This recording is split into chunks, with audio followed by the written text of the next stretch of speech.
Hi, my name is Lilit Marcus. I live in Hong Kong. I'm a writer and a reporter. And when I came here, the work that surprised me when I came to chat was by Christine Sun Kim. She calls herself CK. And that was this, which is called Future Base.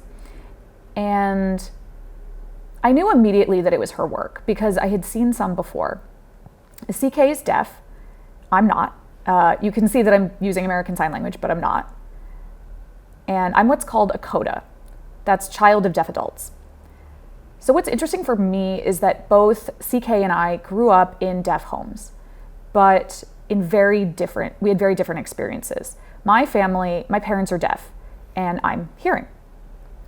And for CK, both she and her sister are deaf, but her parents are hearing. And they decided to learn American Sign Language, which is very, very rare.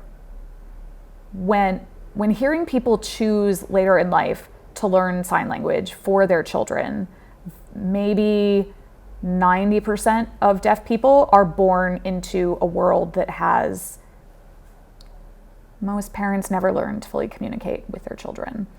And CK she talks about this a lot in her work.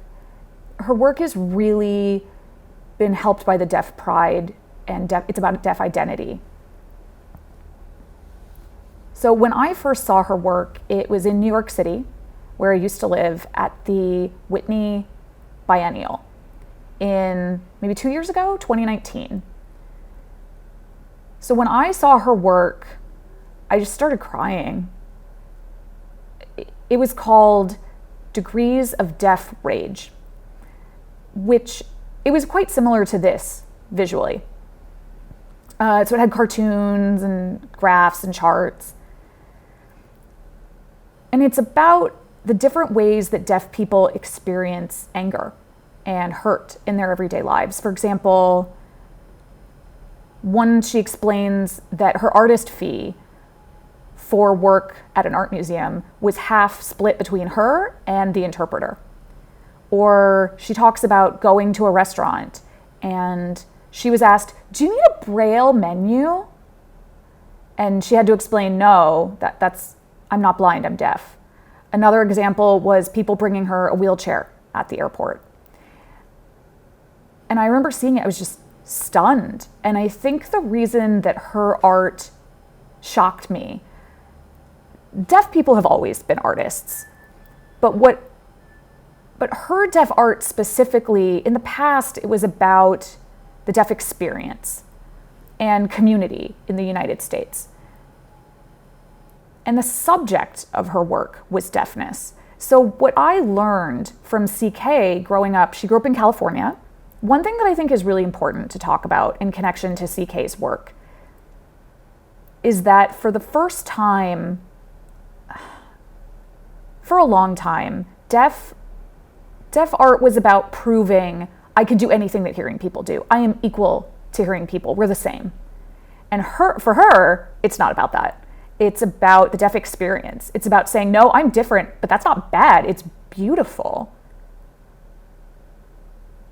So one important thing for CK, we're about the same age, and we both grew up in a generation in the US that is really proud and influenced by the deaf pride and deaf power movements in the United States.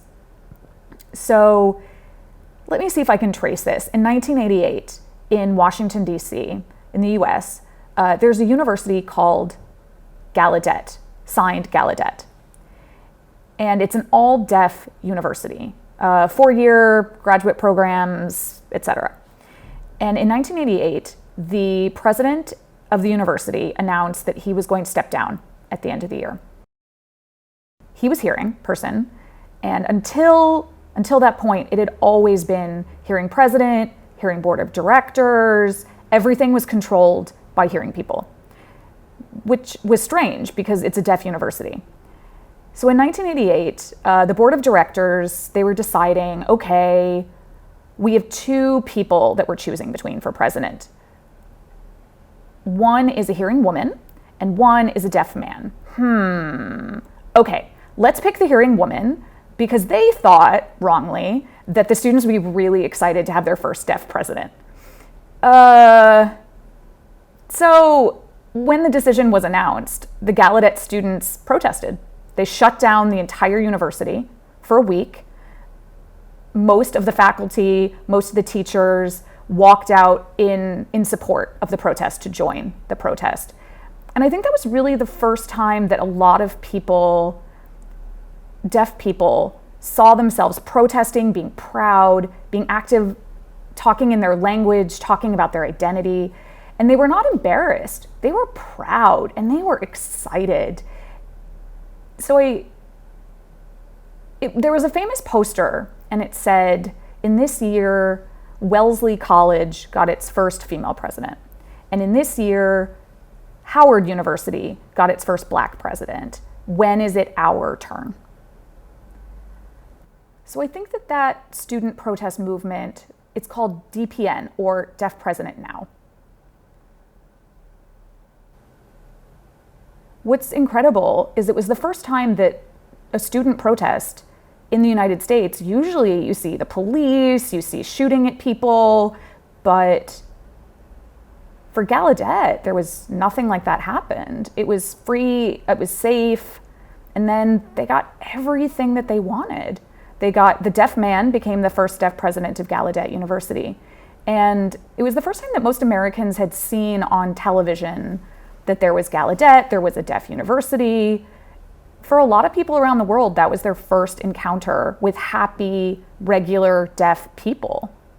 So I think that growing up in the 1980s, probably it was the same for CK. At that time, we were lucky enough to talk about being part of a generation where deafness was something that wasn't interesting. It was just part of your everyday life. It's beautiful. And ASL was seen as a real language, not something weird, not something that you learned because you were stupid or you couldn't understand or you weren't smart. It was a real language and it was important. So I think that you can see that here in her work. She's always talking about different parts of privilege and using online culture like Twitter and incorporating that into her work. Because so many deaf people are very, very online and they're very active.